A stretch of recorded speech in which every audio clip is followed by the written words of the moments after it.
Nice to have you join us on the show this lovely Sunday afternoon. It's time for Sportsville. I say welcome to the show. My name is Frank Ilaboya. Of course, my pleasure to welcome you to Sportsville once again. A very loaded package for you this afternoon. So much on the show. Everybody's in the house. George is here. Matthew is here. Of course, Tony also be joining us. I'll be looking at the Nigerian League. How can we make it more professional? How can we make it bigger? How can we make it as big as the APR? That's going to be the focus of discussion today on the show. We also have our pictures of the week. So much, very rich. And in part 2, we talk about the Sportsville Award. The date is set now, the award. These have been named, and everybody is talking about the award. It's the 3rd edition, and on the 4th of February at the Lagos Country Club, this Nigerian will be appreciated. Once again, my name is Frank Ilaboya. Sit back now, enjoy the shot of the week. When we come back, we talk about the league. Again, don't forget how to make it bigger, as big as the APR.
Welcome back. I hope you enjoyed those wonderful photograph shot of the week to tell you what's happening in pictures. And let's talk about our old Victor Osimhen. Doing so well with Napoli, but right now it's like there is speculation that he might, get a transfer out of Napoli. But let me quickly welcome my guests and ask them whether Victor should move or not. Tony Ban is here. Tony, how are you doing today? Thank you so much, Frank. I'm really very good. You can see that Victor Osimhen is the bride. And of course, that's exactly what goes with a beautiful bride. People must always just be around the bride. And this is a time for Victor Osimhen to make the best use, of, his talent, going to a league that is recognized, a league that is very attractive, a league where he will make more money and, of course, be very visible and equally, present him with winning the biggest award as a player. Talk about the Champions League.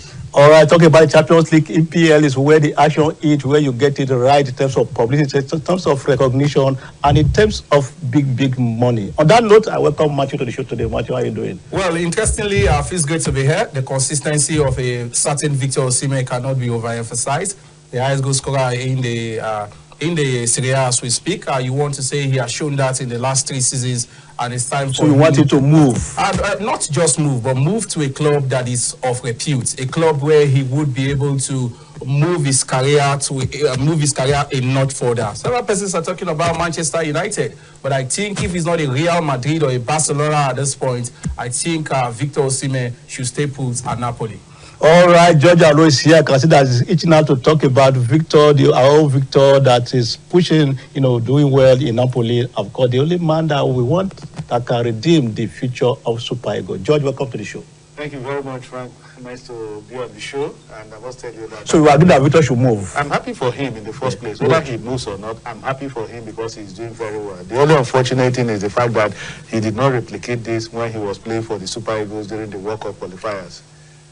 All right, of course, that's Victor Osimhen for you, and we hope that he will move to one of the biggest club, in the world. Let's take a short break. When we come back now, we talk about the big one, how to improve our league. 2 weeks old now, everybody talking about the officiating, but what about the attendance? What about the players' welfare? What about their salary? We'll look at that after the short break. I'm Barrister Sajo Mohammed, the Chief Executive Officer of the Nigerian National League. I enjoy watching Sportsville every week, so stay tuned with them.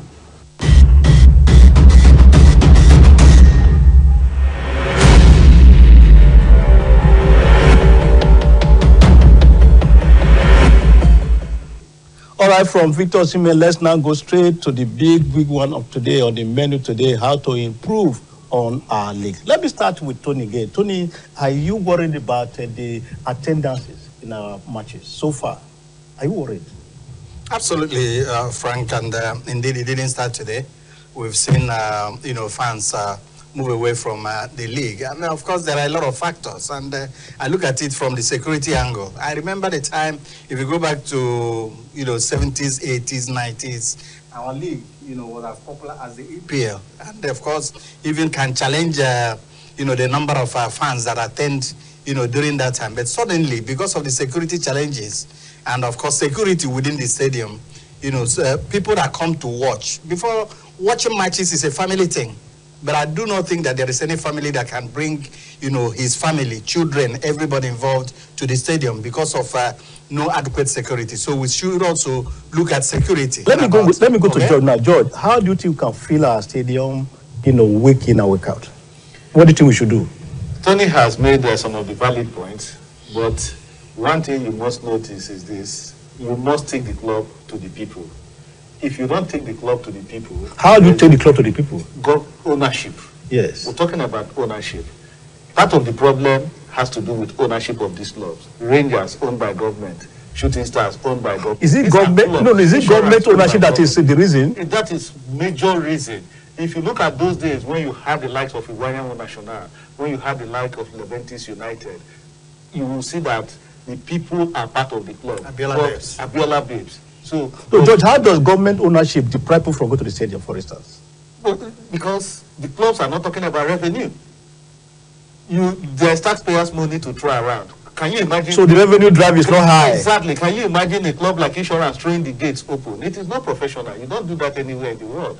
Yes, the support is coming from government, but the average player that I know, if a gate is thrown open and people don't come, and if you now put money, how will people come? That's what I'm saying. Once the business is good, people will naturally come. If Davido goes to play, people pay, and then you bring an insurance player that earns more than a permanent secretary. An average insurance player earns about 750,000 naira a month, the least paid. How much does a permanent secretary earn in Edo State? And you still want fans to come and watch those players for free? It doesn't make sense, Frank. Okay, Matthew, how do you think that we can get the stadium filled up? What do you think is missing? Firstly, as I've always said, you don't light a candle and put under the shelf. I feel the media has a major role to play, and I report the league, we cover the league, and in all our platforms, we make coverage of the league and reporting the league a priority. I feel those in charge, especially the IMC at this point, because there's no longer LMC, should also see bringing our league back on TV a utmost priority. We must bring our league back on TV. We must begin to talk about the league. We must ensure that people sit at the comfort of their homes and begin to see the bliss and the level of serenity in our football venues.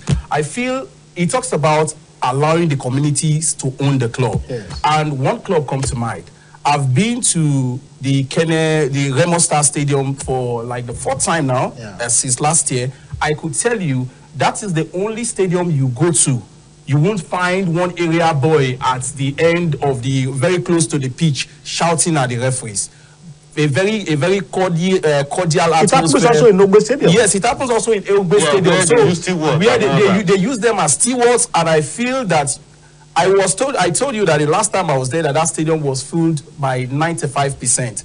People come there, enjoy themselves. The Remo Stadium, I think this is exactly what we should be looking at. This facility is owned by an individual, not the government. Okay, let me go to Tony now. Just hang it on there, Matthew. Now, do we have the players that we want to go and watch? Because I do know that people go to stadium to watch a particular player. Do we have such skillful players, Tony? Absolutely, we do. Because I remember. Can you mention one or two players that I want to go and watch in the league? Just 2 weeks. Yes. Just 2 weeks from now, Yes. we have seen that Bendel Insurance have won back-to-back. Yes. Home and Mention one player. And that I'm coming to that. Yes. And then Abia Warriors have won back-to-back, Frank. Yes. And we've seen that there are players that have been doing well. It behoves on the media.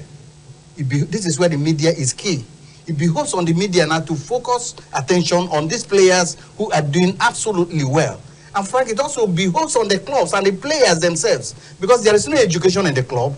Most of the clubs do not even, let the players know the importance of publicity. Of granting interviews. Of media. Yes. The league should be able to retain its best legs. Look at a very fine player like Anayo of Enyimba. Yes. Before you say Jack Robinson, he has moved to. I'll just go to talk about the pay. But if you look at the EPL, Yes. a Salah can move to another club from Liverpool to another club. When we're talking of Salah in Africa, But we are going to display here, the moment you just get the very best of players Yes. in Enyimba, or you see an insurance player at Basel, the next moment he is out of the country. Yeah, quickly. So the league is not able to retain his best player. Yeah, Matthew, quickly before we land. Yes. Remuneration is key. Yes. Everybody is playing for the money. They are in the business for the money. They have families to cater for. So if a player is earning maybe 700,000, for instance, monthly at insurance, and he gets a pay somewhere, maybe even in Sudan, where he can get as much as 2 million naira a month. You don't expect such player to think twice. Some of them will also want to jump at it. So we also have to up our pay. Pay is critical. Pay is critical. Frank, someone spoke about it, and I think we should also. So I'm going to talk about Shoname now, because we spoke to Shoname last week, and he said that he envisages a time when Nigerian players will earn 10 million naira per month. Let's go down straight now to Kenya, where we spoke to Remo Stars chairman, Kule Shoname, who said that he envisages a time when a Nigerian player will earn 10 million naira per month. Don't forget, Shoname is owner of Remo Stars, the only club that you can say truly, private club. We'll listen to him now. My vision for Nigerian football in youth development. Well, football generally is about leisure and entertainment. When you come to a football field, you want to feel good for 2 hours, you want to shout, you want to be happy, So exactly what you get if you go to a cinema, for instance, to watch a Nollywood movie. Exactly what you hope to get if you, for instance, go to a Burna Boy show, for instance, or a Wizkid show. We are all delivering entertainment to people, and we must all see it from that standpoint. So my vision for Nigerian football is the day I see an average Nigerian league player earning 5 million per month, 10 million per month, because it's the same. It's the same. If people can pay 50,000 naira to go and watch Burna Boy, I see no reason why they should not come and watch a football game with 10,000 naira. We are both delivering entertainment to people. So that's my vision for Nigerian football. We must make the stadiums conducive.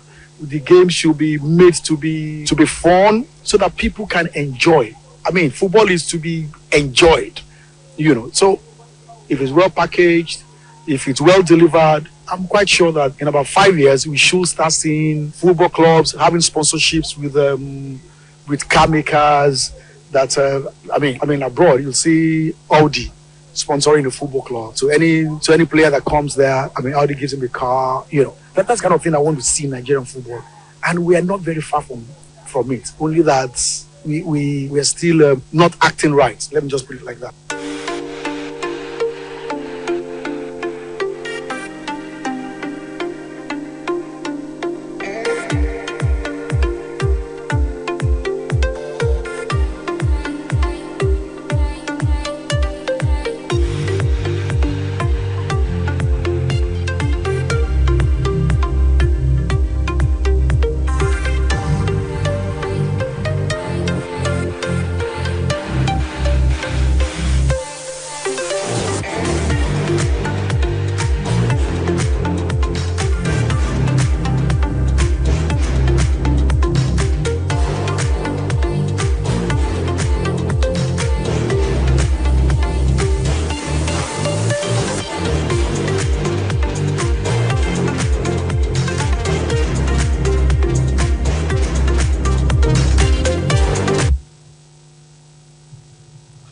It's still Sportsville. I hope you enjoyed the show. I also hope that you are enjoying our discussion. Very, very topical. I'm sure that if the club owners take our advice to the bank, things will improve.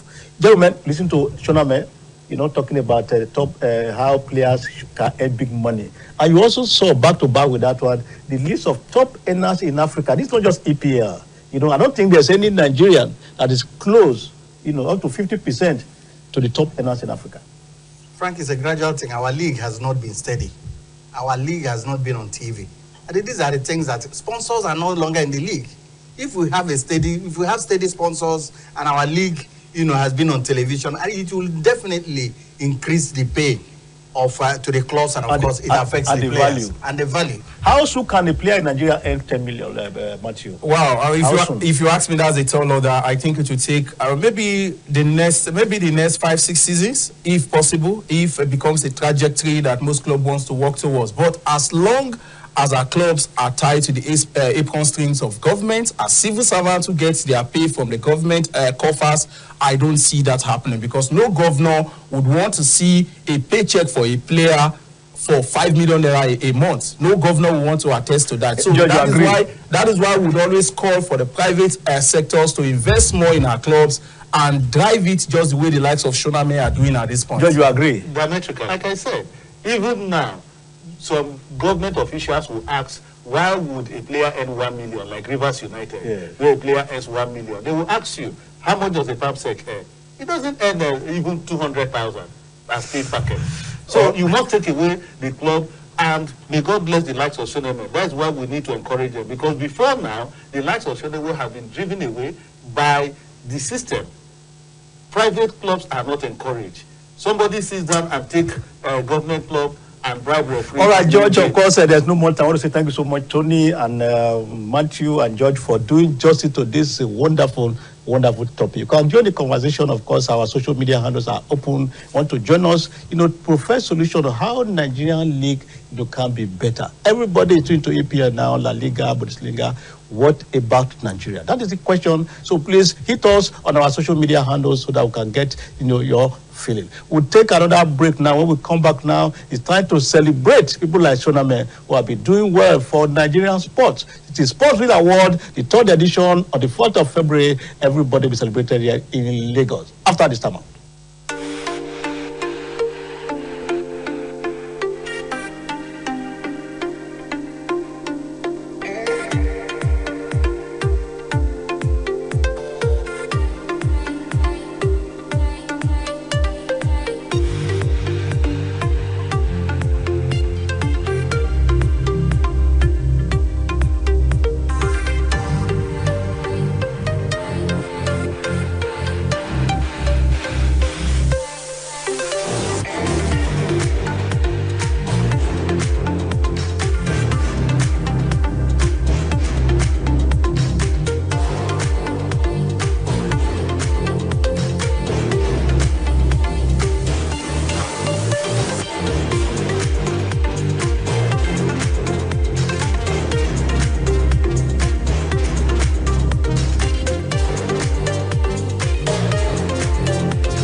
Wow, I'm so excited about this award. It's the 3rd edition, and you can see the awardees there on the show. Tony, how excited are you with the quality of awardees you have? Frank, I'm absolutely excited, because of the uniqueness of Sportsville Award. And if you look at the men and women, who are illustrious and illustrated in their professions, people that have done absolutely well, carrying themselves without scandal and, of course, with fairness. And indeed, that's to me what makes Sportsville Award unique, as in there are people behind the masquerade, as we say in my place. Yeah. And these are the men who have been working tirelessly, doing something that is unique, special, and that makes Sportsville a very special award. How excited are you about this year's edition, Matthew? Absolutely. If you look at the quality of awardees and the level of consistency and the painstaking process it took the committee to come up with these names, you look at these individuals even with your eyes closed, not seeing their pictures, hearing their names, you could easily tie them to their efforts, their contribution to sports development, be it infrastructures, be it in terms of athletes' encouragement in their respective phases. I feel these individuals needs to be celebrated. We must also emphasize that one of the ways to encourage leaders at all levels is not majorly emphasizing on what they fail to do, but sometimes we must begin to look at areas at which they've done well and encourage them to do better. And that's exactly what Sportsville is doing at this point. So I'm looking forward to the 4th of February, and it's going to be a bang, Frank. Yeah, George, I can see that you're already smiling. Of course, my colleagues have said it all. Come to look at it, a governor like Governor Dure of Bayelsa, he was a sports commissioner. And it is showing in the way Bayelsa... By the way, Bayelsa just rewarded athletes that went to the festival. The first state to do that. Exactly. The first state to do that, they rewarded their athletes, and the state has all of a sudden become the mecca of Nigerian sports. Before, we'll talk about... when you talk about Bayelsa, you talk about wrestling alone, but they've expanded the scope. And the way they are going, I won't be surprised if they catch up with Delta in the next couple of years. They came second in that sport festival. The way they are going, they may just catch up with Delta. And look at somebody like Dr. Patikiji. He gave it all as DG National Sports Commission. For the first time, Nigeria won the All-African Games under him. So he is somebody, and then look at Jujuma, may he so rest in peace, Brown Ebewele getting a posthumous award. That is the kind of man that Sportsville will always honor. Oh, like I said, I'm excited about the whole show. Don't forget, on the 4th of February at the prestigious Lagos Country Club, GRA Ikeja, that is where we are going to converge to celebrate, not just celebrating the people that are doing well, and also encourage those who want to also do well. The sports minister will be there as the chairman of the day. Of course, we also have the sports-loving deputy governor of Edo State, who was going to be a special guest of honor. It's going to be a celebration galore all the way. That's all about for the award. Of course, from tomorrow, we'll be hitting the airwave, the print, the social media, everywhere to talk about these individuals that have done so well. We'll take a short break now. We'll be talking about the Super Eagles, the goalkeeper for Super Eagles. Are you worried? And today, Dosu Joseph will tell us why we are having problem in the goalkeeping area of Super Eagles. I'm Barrister Sajo Mohammed, the Chief Executive Officer of the Nigerian National League. I enjoy watching Sportsville every week, so stay tuned with them.